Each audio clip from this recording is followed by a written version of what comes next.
السلام عليكم ورحمة الله وبركاته.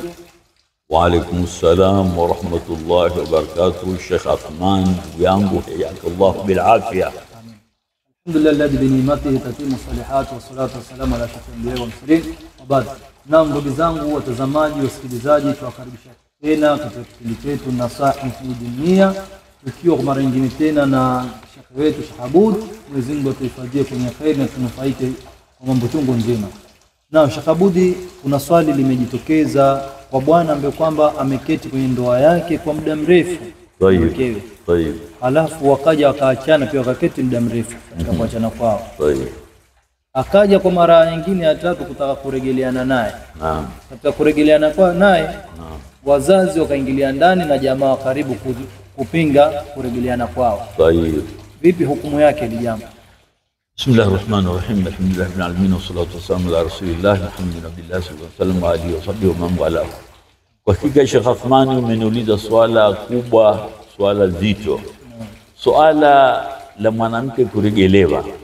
Kwanza mwanamke huwatwa na haipatikani talaka ila ipatikana nini? Nikaha sahihi. Kisha patikana nikaha sahihi, kisha ndio hupatikana talaka wakiwa wataka kuwatana. Sasa katika kuwatana mwanamke huwa na idda, ndio hukumu ya sharia, na talaka ziko sampuli nyingi, lakini mimi nimependa kukueleza hili swala lako unalolitaka ya talaka rajia. Talaka rajia ni talaka ya kwanza, ya pili, huyu ni rajia. Tena ikiwa talaka hizi hazina khulu, ikiwa zina khulu hazifi ni rajia. Sasa ikiwa talaka ni rajia, mwanamume anapawa kumregea mke wake kuliko mtu yoyote kumziwia. Akipenda mwanamke akikataa, akikubali baba akikataa, yoyote atakayekuwa, hakuna mwenye kumzuilia mume kutaka kumtegea nani mke wake, maadamu mwanamke hajatoka kwenye idda. Hiyo ndio talaka rajia. Power zote ziko kwa nani? Kwa mume. Hakuna kwa baba, hakuna kwa mama, hakuna kwa family, hakuna kwa mwanamke. Aidha kumtegea kwa nguvu akipenda akikataa. Lakini ikiwa utakuwa na nini? Na maslahi. Hiyo ndio talaka rajia. Ikiwa hajamaliza idda ni kuregelewa mwanamke. Lakini kuna na mara nyingine aidha mwanamke akawa amemaliza idda. Akimaliza idda power ishaondoka kwa mume. Mume hana power tena ya kumuoa upia, hakuna kurejeana katika idda likimalizika. Idda likimalizika hakuna kurejeana, ni kuoana upia.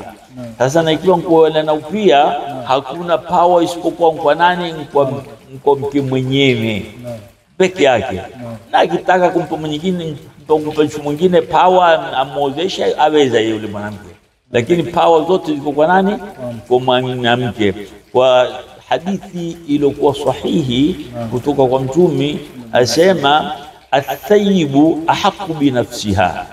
Mwanamke thayib ana haki yeye mwenyewe baina kuolewa na kukata kuolewa.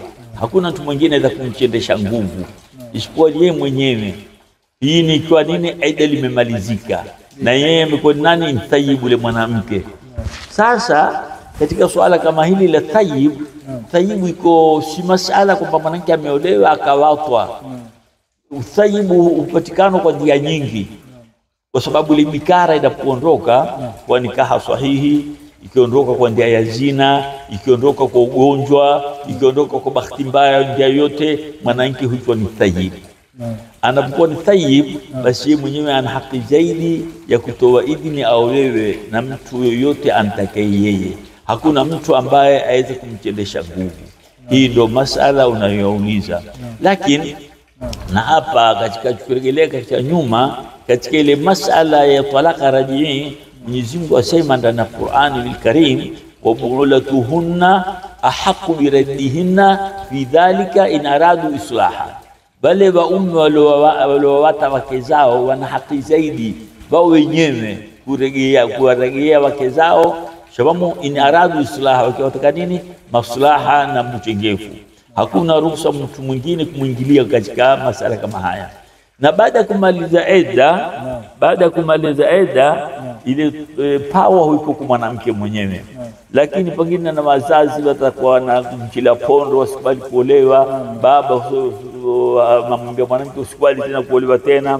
Basi Mwenyezi Mungu ametukataza akitwambia, watalakumun nisaa, unapowata wanawake, fabalaghna ajalahunna, wakamaliza idda lao, fala ta'dhuluhunna, musiwazilie, an yankihna azwajahunna, kuolewa tena na wale waume zao waliowawata.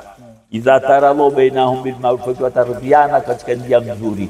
Usiwazilie, wewe ulimcheza binti yangu, ulimpiga, umpi chakula nina, fala ta'dhuluhunna, musiwazilie. Idha taralo bainahunna bima, ikiwa wao wenyewe wameridhiana, tumekubaliana makosa tuliyofanya nyuma hatutorejelea tena, tutakaa vizuri, inaradu islaha.